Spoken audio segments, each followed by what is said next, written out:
I want to talk a little bit today about traditions, because they can be really meaningful and important. They can define us, they can comfort us, they can remind us of who we are. I was just reading, just right before I came out here, I was just pulled up something on the internet. There's a big move to create a new national park of prairie, prairie land, about 3.5 million acres of prairie land up in Montana. And there's this family that's kind of freaked out by that. Because they had an original homestead from 1910, and it's their ranch, it's their family's identity, and they're afraid it's going to get bought by this group that's putting together this park, and there will be no more ranching. And they said it's almost like a preacher has a calling. We almost feel like this is our calling to be ranchers, and it's our responsibility to hand it down to the people that come after us. Their tradition is being ranchers in the American West. And traditions are important because they tie us to our past. They tie us to what's important. They become very personal, can't they? After Mary and I got married, every year we went back to Mendocino for our anniversary. That was our tradition. When I had little girls, I used to take them out to dad and daughter breakfast on Saturday morning and alternate. And I may have mentioned this, but at Christmas, very meaningful tradition for me, is to lie down on the floor and scoot underneath the Christmas tree and look straight up into it. I don't know why I did that. It was my tradition. It told me that, yes, Christmas really is. I'm sure you have traditions you value. Your car name said that you were straight. Yes, and it usually was. It rarely fell down on me when I did that. But I'm sure you do have traditions you have passed on to your kids, or you will be passing on to your kids. And tradition comes from the word tradere in Latin, which means to transmit, to hand over, to give for safekeeping. So traditions preserve our identity, our place in the world, our history. And they also mark the seasons, don't they? They mark Thanksgiving with turkey, and we mark summer with the 4th of July. If you didn't have fireworks on the 4th of July, it's like, what happened? And sometimes they give us an identity we don't even see. If you go into Applebee's and you order a soda, it's like, sure, that's fine. But you go into an Applebee's in a small town in Wisconsin, and you ask for a soda, or even Central Illinois. You go into Wisconsin, and you ask for a soda, what do? They go in the back kitchen and they snicker and they say, oh no, we got a West Coaster out there, he's asking for soda. Because they call it hot. That's right. So our traditions make us comfortable with our culture. Now we Lutherans have some traditions, don't we? What are some of our traditions? Jello at potluck. Now that's just sick that you even know that as the very first one. But it's true. Remember, Mary and I went to, we said, we're going to figure this out. In Wichita, we went to something or other. They had a potluck and they had 13 dishes, and 12 of them were Jello. And we said, oh my goodness, this really is a real thing. What else are our traditions? Not sitting in the front? Not sitting in the front as your pastor stands in the middle of y'all because you refuse to sit in the 1, 2, 3, 4, 5, 6 first 6 pews. That's right. It could be, but it ain't for Lutherans. I have never been to a Lutheran church where people sit in the front. And never. And I've been to dozens. Carolyn in the morning says, Guten Morgen to me. Which I think means good morning in German. There's this German thing going on. Do I hear an amen for that? Amen. Not very enthusiastic because that ain't our tradition. In other churches, do I hear an amen? Hope jumps up, amen! No, but not us. We are a little calmer than that. It's not our tradition. We have some great traditions. We have Reformation Day, which is, I think, a great tradition. We have a real scholastic intellectual understanding of our faith. We really beat our pastors up to be scholars. One of my traditions is to make sure that my house is the brightest house on the block at Christmas time. Yeah, okay, good. That's good, Ron. That's your tradition to be the most energy unconscious house in the So we can have some unhelpful traditions too. There was a young pastor who took over for an experienced pastor who was serving communion that Sunday. And he blessed the elements, and he stepped down from the chancel to hand the body and the blood to his parishioners. And the next day, there was quite a bit of discussion, some of the older members, about how he did not reverence the traditions of their church. And he said, "What?" And he said, "Why?" He said, "Well, after blessing the elements before he hands out communion, our old pastor always went to the back of the chancel to do something, to pray, and you didn't do that." So he called the old pastor and he said, "What am I missing? I didn't learn this in seminary. Why did you go to the back of the chancel there?" The guy said, "Well, you know that rug they have up there around the altar? It is full of static electricity. And if I don't go to the back wall and touch the pipe there, the first person I give communion to, I shock him to death." Sometimes traditions can be helpful, and sometimes not. So what does Jesus say today about tradition? He's speaking to a people who, for thousands of years, have been people of tradition. They are people who God gave His word to set aside, to be different than the rest of the world. And one of the reasons they kept their traditions was to demonstrate that they are a people who are different, who serve a different authority than everybody else.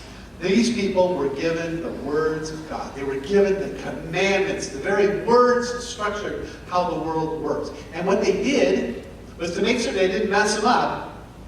They advanced them, they expanded them to 613 mitzvahs, 613 other rules. It gave them instructions on how to keep those 10 commandments so they didn't mess them up. How to do things like pray, how to relate to each other, how to care for the poor, and as we see today, how to even wash your hands. These are people who are God-fearing, God-centered, people who are dedicated to living godly lives. And what does Jesus say about their traditions? He blasts them for them, doesn't he? He says, your good intentions are terrible. Well, there's nothing wrong with tradition per se. But like everything else, it was created, it was good. It got broken. The world cracked. What was originally something that pointed people towards the blessing of God became something that bound them to obligation for each other and to men. What originally was designed as a wonderful practice of money to give, to respond to God's blessing so that you could give and care for the poor and to the elderly, became rather a duty and obligation to fill up the coffers of the treasury of the temple. Jesus rails against this unhealthy tradition. Traditions can do that. They can become healthy. They can sneak up on us. And if we don't see them, people outside of us can say, that's not good. So how do we keep ourselves from falling into harmful practices like that? How do we keep ourselves from finding ourselves stuck in traditions that are unhealthy? What is an unhealthy tradition?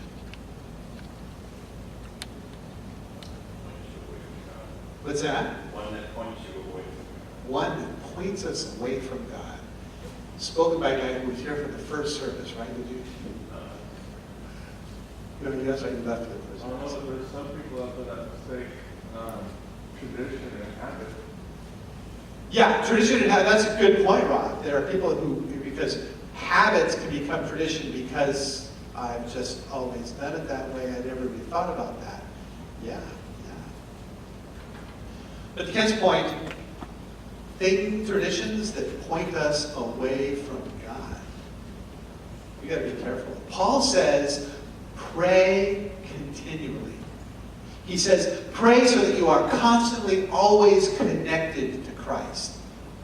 And traditions that keep us connected to Christ are traditions that are healthy. Traditions that are not pointing us to Christ are unhealthy. And some traditions are in the middle.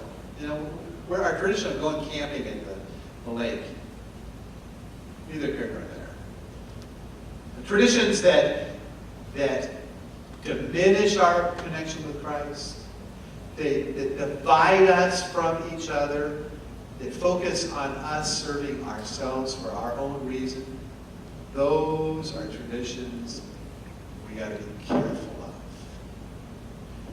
And Christians get immersed in this a lot, don't we? We have debates about appropriate music. It's not traditional. Debates about worship time. We have debates about who should have control of the kitchen or who should serve on what board based on the traditions we have. We have all kinds of stuff. We can argue all kinds of different traditions. Our traditions that separate us.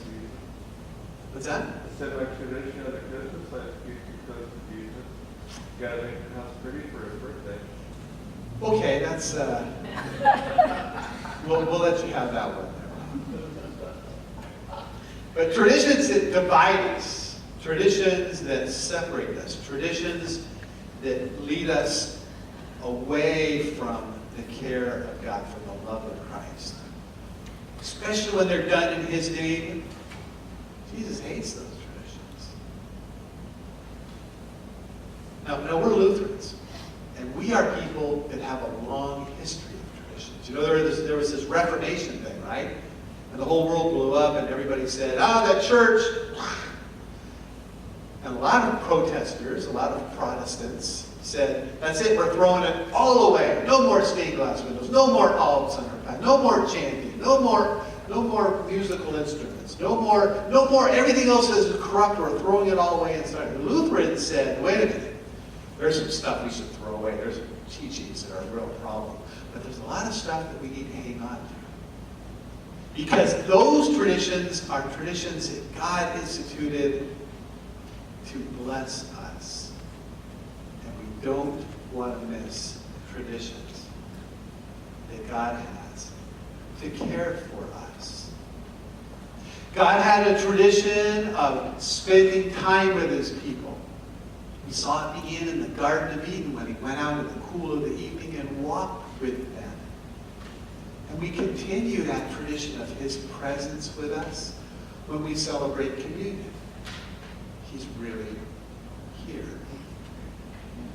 God had a tradition of bringing people into His family and washing them free from their sins of the past and making them new and free with Him. And we continue that tradition in baptism. God has a tradition of speaking His word into people that He cares about. He spoke through the prophets. He spoke through His Son. He spoke through the written literature that has been passed on. And we continue that tradition today as Danny spoke the words that were written. As I'm speaking to now, as we might bless each other. God continues those traditions. Traditions are important and they're all over the place. Which ones should we keep? Which ones should we question? As Ken said, those that, I can summarize, those that uplift our eyes to see that God is caring for us in those traditions. Those are traditions we need to hang on to tightly. The traditions you have say something about you. And the traditions God has say something about what He values. our Lord's traditions say He values us.